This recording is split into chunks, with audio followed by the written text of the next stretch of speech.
Oke, halo teman-teman, selamat sore. Perkenalkan, saya Bimo dari tim divisi marketing Akurat. Saya di sini coba presentasikan Akurat Online dan saya coba simulasikan perusahaannya itu bergerak di bidang retail ya.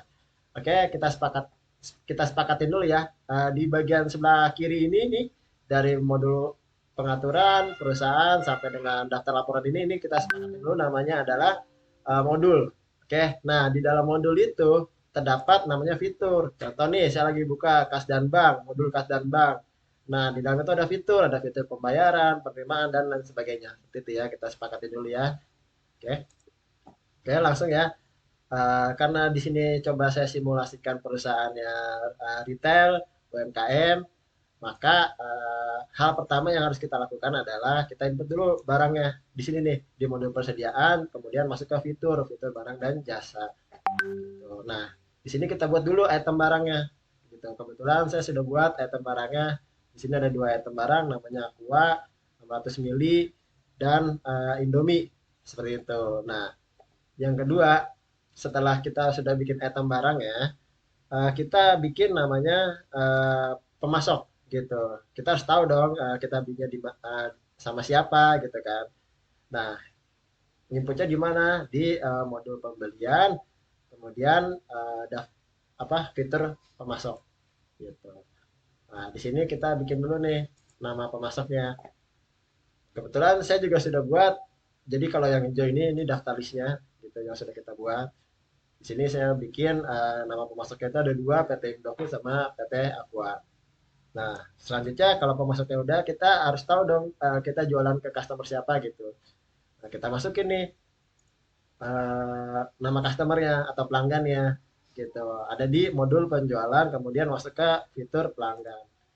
Nah, kita bikin nih nama pelanggan kita gitu, nama customer kita di sini. Nah, di sini juga saya sudah buatkan nama customernya Pak Budi dan Pak Rudi. Oke, kalau master-masternya sudah dibuat, selanjutnya coba kita simulasikan gitu. Kita langsung saja ya kita ke purchase invoice gitu. Kita beli kita beli kita beli aqua. Oke, kita cari nama pemasoknya. Karena kita beli aqua, otomatis nama pemasoknya PT Aqua. Kita pilih barangnya aqua. Nah, oh iya, jangan lupa ya nomor fakturnya harus diisi. Ini nomor fakturnya apa aja ya, ini asal aja. Gitu. Tapi ini nomor faktur dari customer ya. Gitu. Nah, kita pilih aqua. Nah, di sini kita mau beli berapa gitu buat stok. Contoh, kita simulasikan 100 dengan harga berapa dari dari pemasok kita 2000. Sorry ya guys, batuk dikit. Nah, nanti si akurat akan uh, kalkulat sendiri tuh dari 100 kuantitas per barangnya 2000 berarti 200.000. Oke, lanjut. Oke, selesai. Kalau sudah kita save. Nah, selanjutnya kita beli Indomie ya dari pemasok PT Indofood. Oke, kita pilih itemnya Indomie. Oh iya, saya lupa lagi diisi lagi ya, teman-teman. Ini ngetes doang supaya saling mengingatkan. Oke, kita beli Indomie. Stoknya berapa? Stoknya itu kita asumsikan 100. Biayanya berapa? 3.000 per Indomie. Oke. Ini udah langsung kalkulasi sendiri ya, 300.000. Oke, kita save kalau udah. Oke, step pertama selesai. Nah, selanjutnya kita melakukan penjualan nih. Nah, karena tadi kita sudah apa namanya sudah masukin tuh nama pelanggan kita, calon pelanggan kita masukin namanya di sini. Nah, sekarang kita melakukan penjualan nih. Begitu, kita langsung ke faktur penjualan. Gitu. Nah, di faktur penjualan kalau namanya sudah kita masukin enak, udah ada, ya klik aja kita jualan nih ke Budi gitu. Nah, di Budi ini, si Budi ini beli apa? Beli aqua, lupa makan. Dia beli aqua sebanyak berapa? 10. Ya udah, tentu saja kuantitasnya 10. Jangan lupa ya, di bawahnya ini ada keterangan stok dapat dijual, berarti kita punya stok sebanyak 100. Oke, yang bisa dijual gitu. Ini pengingat aja supaya yang input itu tahu, oh ternyata stok kita masih ada gitu. Oke, kita jual berapa nih nominalnya? 4.000.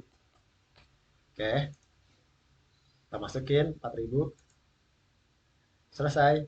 Kita save.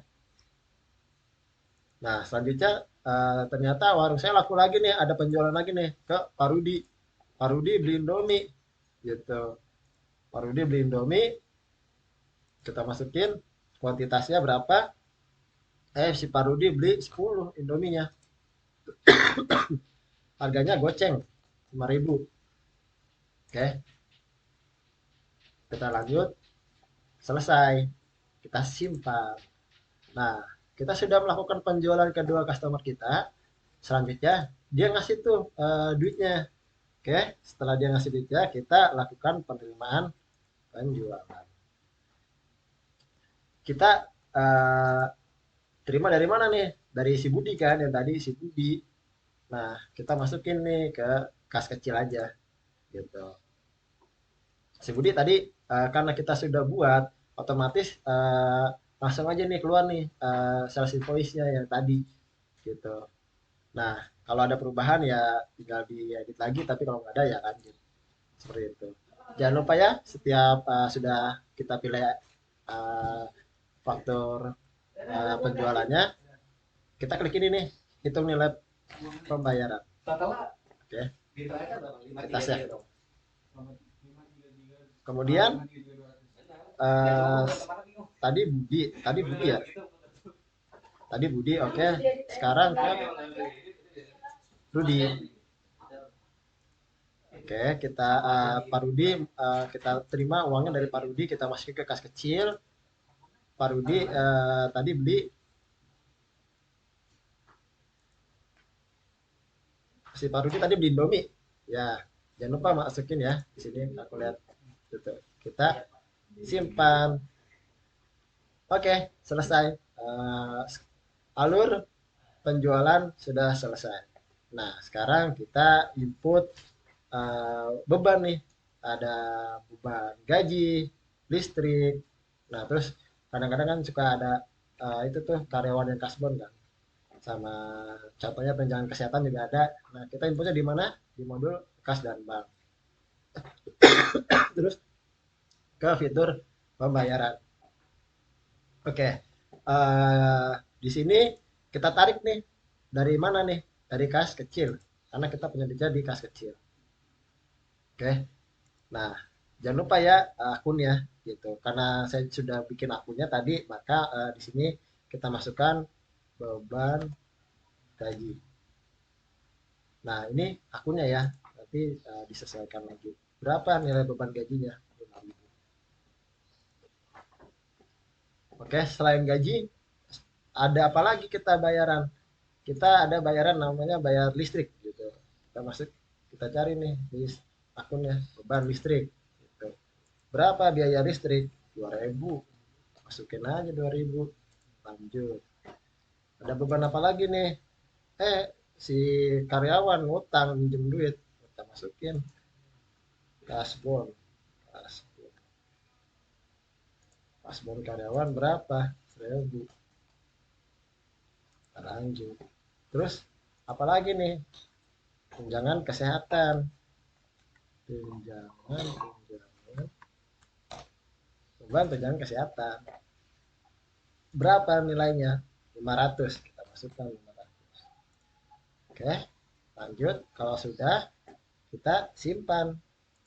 Gitu. Nah, tiba-tiba ada ini apa nama pendapatan di luar usaha. Contohnya kayak apa? Contohnya ada orang ngeliat apa namanya ngeliat kardus di luar terus mau dibeli. Nah, itu pendapatan di luar usaha, itu salah satu contohnya. Kita masukkan di modul kas dan bank terus ke penerimaan ya. Nah, kita harus pilih dulu nih eh, akunnya nih di kas kecil, kita masukkan aja ke kas kecil ya, itu sebenarnya bebas. Tergantung.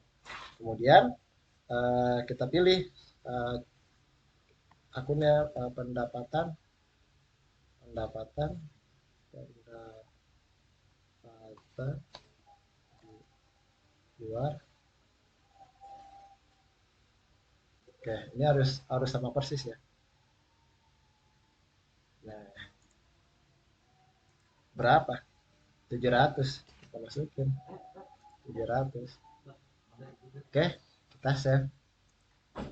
Nah, itu tadi alur penerimaan kalau misalkan ada pendapatan di luar usaha gitu. Tadi juga kita udah simulasikan pembayaran kalau misalkan ada beban gaji, karyawan, listrik dan lain-lain gitu ya di modul kas dan bank terus pembayaran.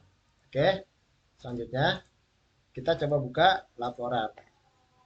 Oke, akurat kan udah banyak nih laporannya, tapi kita coba buka laporan laba rugi ya, laba rugi standar. Kita buka dulu, kita tampilkan.